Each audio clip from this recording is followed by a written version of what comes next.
Hello दोस्तों, स्वागत है आपका मेरे चैनल प्रताप जी टेक में। मैं तेज प्रताप। और दोस्तों, आज की इस वीडियो में बात करेंगे ऑनलाइन एग्ज़ाम के एमसीक्यू क्वेश्चंस के बारे में।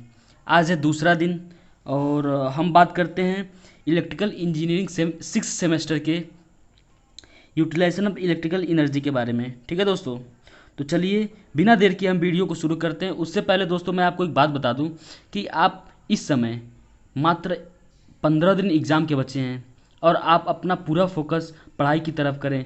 मुझ मुझे आपसे बस यही उम्मीद है कि आप अच्छे नंबरों से पास हो जाएं। ठीक है दोस्तों, तो आप सारा डिस्ट्रैक्शन दूर करके आप सिर्फ पढ़ाई की तरफ ध्यान दें। तो चलिए हम शुरू करते हैं। पहला क्वेश्चन कह रहा है कि सेंट्रीफ्यूगल पंप के लिए मोटर का चयन करते समय सबसे कम महत्वपूर्ण विशेषता क्या है। दोस्तों, इसमें दिया है पहला स्पीड कंट्रोल, दूसरा मोटर की पावर रेटिंग, तीसरा ऑपरेटिंग स्पीड, चौथा स्टार्टिंग अभिलक्षण। तो इन चारों में दोस्तों पहला सही होगा। हम सेंट्रीफ्यूगल पंप के लिए जिस मोटर का चयन करते हैं उसमें स्पीड कंट्रोल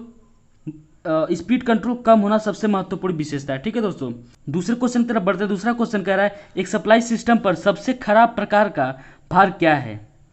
पहला क्या दे रखा है, सेलिंग मिल लोड, दूसरा पंपिंग लोड, तीसरा पेपर मिल में मोटर्स और चौथा आर्क फर्नेस लोड।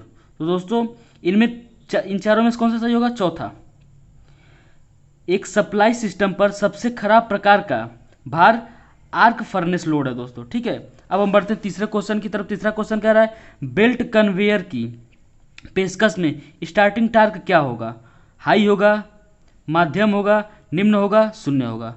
इन चारों में से दोस्तों हाई होगा। ठीक है, जो कन्वेयर बेल्ट होता है उसकी पेशकश में स्टार्टिंग टार्क हाई होता है। ठीक है दोस्तों, अब हम बढ़ते हैं नेक्स्ट क्वेश्चन की तरफ। पांचवा क्वेश्चन। दोस्तों, अगर आपको कुछ समझ में नहीं आएगा तो आप जरूर कमेंट में बताइएगा, जो भी इंक्वायरी होगी कमेंट में जरूर बताएं। पांचवा क्वेश्चन कह रहा है इलेक्ट्रिकल ड्राइव के मूल तत्व क्या हैं। ए दे रखा है इलेक्ट्रिकल मोटर और transmission system, electrical motor transmission system और कंट्रोल सिस्टम, ट्रांसमिशन और कंट्रोल सिस्टम, इलेक्ट्रिकल मोटर और रूपांतरण उपकरण। ठीक है दोस्तों, तो इसमें बी सही आंसर होगा। बी क्या है, इलेक्ट्रिकल मोटर ट्रांसमिशन और कंट्रोल सिस्टम इलेक्ट्रिकल ड्राइव के मूल तत्व हैं।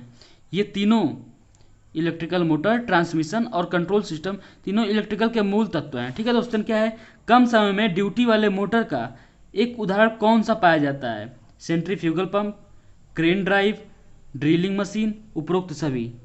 तो इनमें देखिए कौन सा सही होगा, बी होगा सही, क्रेन ड्राइव। कम समय के ड्यूटी वाले मोटर का एक उदाहरण क्रेन ड्राइव होता है। ठीक है दोस्तों, नेक्स्ट क्वेश्चन देखें क्या कह रहा है। एयर कंडीशनर के लिए एक मोटर का चयन करते समय अत्यंत महत्व क्या विशेषता है। एक्लोजर का प्रकार, वियरिंग का प्रकार, नॉइज मतलब शोर, और चौथा पावर ट्रांसमिशन की व्यवस्था। ठीक है दोस्तों, तो एयर कंडीशनर के लिए एक मोटर का चयन करते समय सबसे अत्यंत महत्व विशेषता यह है कि उसमें दोस्तों नॉइज नहीं होना चाहिए। ठीक है, नॉइज कम होना चाहिए। दोस्तों आठवां क्वेश्चन देखेंगे, लोड जिसके लिए मोटर हमेशा लोड पर स्टार्ट होता है। पहला फैन मोटर, दूसरा कन्वेयर मोटर, तीसरा आटा चक्की मोटर और चौथा उपरोक्त सभी। तो दोस्तों इसमें डी सही होगा, क्योंकि फैन मोटर भी होना जरूरी है। लोड जिसके लिए मोटर हमेशा लोड पर स्टार्ट होता है, फैन मोटर, कन्वेयर मोटर, आटा चक्की, इन तीनों पर स्टार्ट होता है। ठीक है, नौवां क्वेश्चन देखिए क्या कह रहा है। नौवां क्वेश्चन कह रहा है एक इलेक्ट्रिक मोटर जॉ क्रशर में अक्सर इसके खिलाफ क्या शुरू होता है। भारी लोड, सामान्य लोड, मध्यम लोड, कम लोड। दोस्तों इसमें भारी लोड शून्य होता है। ठीक है, नेक्स्ट और लास्ट क्वेश्चन की तरफ हम बढ़ते हैं। देखिए नेक्स्ट क्वेश्चन क्या कह रहा है, पंपिंग मशीन के लिए उपयोग की जाने वाली मोटर आमतौर पर किसके अधीन होता है। जो पंचिंग मशीन होती है उसके लिए उपयोग की जाने वाली मोटर आमतौर पर किसके अधीन होता है।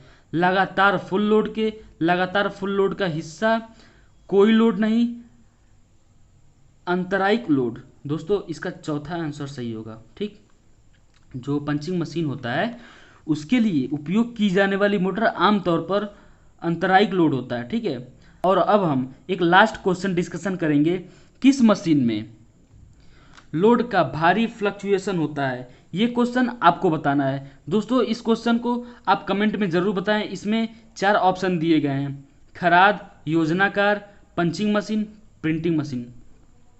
दोस्तों इसका आंसर आपको देना है, नहीं तो मैं नेक्स्ट वीडियो में इसका आंसर जरूर दूंगा।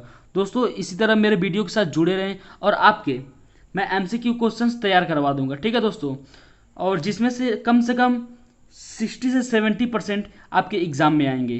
तो आप मेरे चैनल से जुड़े रहें, और अभी तक आपने मेरे चैनल को सब्सक्राइब नहीं किया तो प्लीज़ सब्सक्राइब कर लीजिएगा और लाइक ज़रूर कीजिएगा, क्योंकि उससे मुझे मोटिवेशन मिलता है, जिससे आपके लिए नए नए वीडियो लाते रहेंगे। थैंक यू, जय हिंद।